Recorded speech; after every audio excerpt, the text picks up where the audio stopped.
How we going, everyone?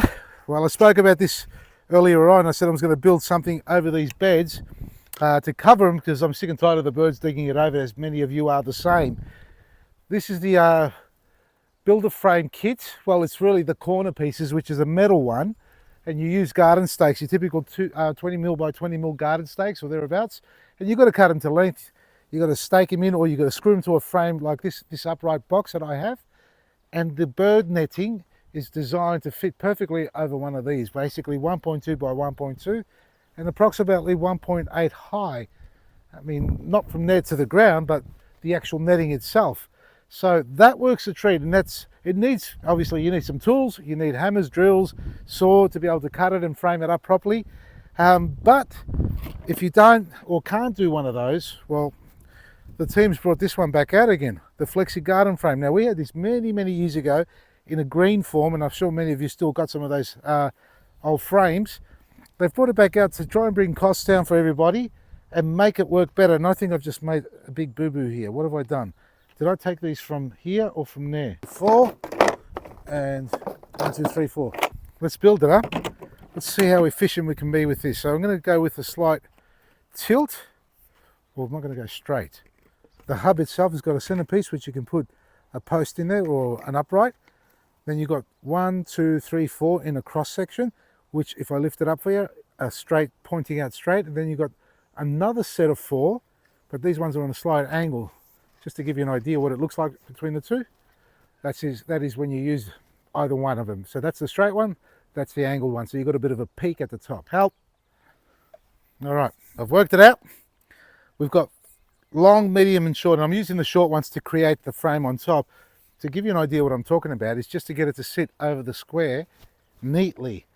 So it's not going to sit square like that, but it's going to sit from corner to corner like that. And then we're going to put the elbows on and put the uprights on there as well. So we've got that happening. Now for the elbows.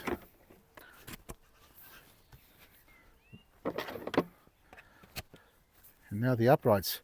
You remember a few weeks ago, I'm not sure if it was a few weeks ago, I built the one over the plum tree.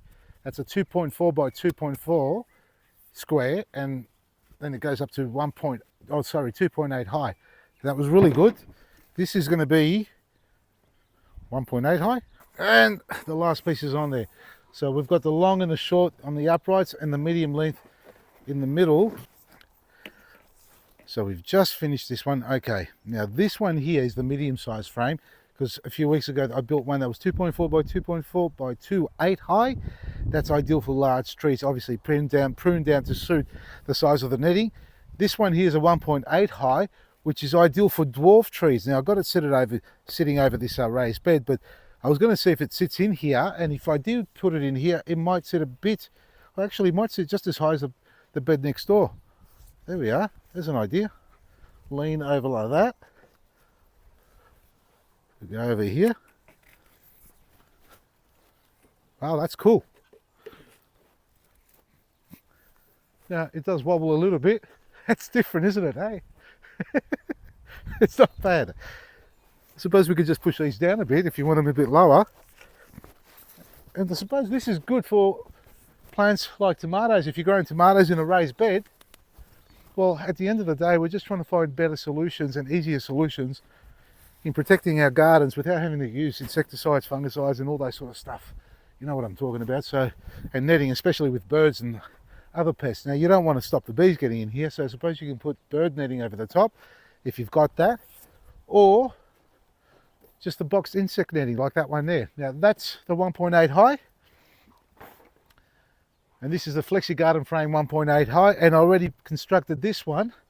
This is the 1.35 high. Oh, it's getting tight to bow it. My feverfew, just be careful there. There we are.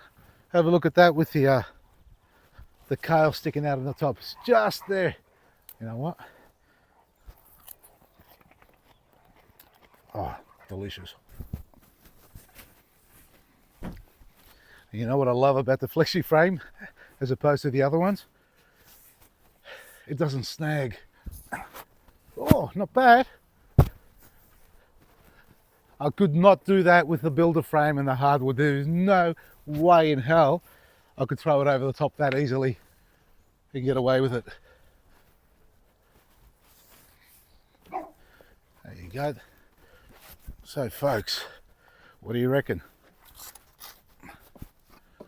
They're not on the website, by the way, so don't go rushing there to look for them. We'll have them up by the end of the week. So we've got a 1.35 in the raised bed. We've got a 1.8. It's not as tight. And then you've got the square one, which is the builder frame.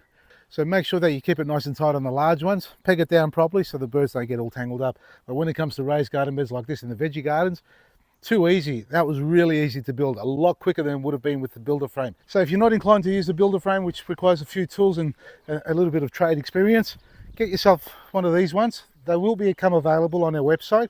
And if you want to know when they're released or as soon as they're released, subscribe to our newsletter and you'll be notified once they're online and available. There's not a lot of them, in fact. So yeah, grab them if you like. Otherwise, enjoy our spring specials, folks. Up to 60% off. Everything online from me, Vasily, Maresi. Oh, by the way, yeah, this is Cara. Theberton. We're going to be in Theberton this weekend coming. So if you need to get your orders, we're going down.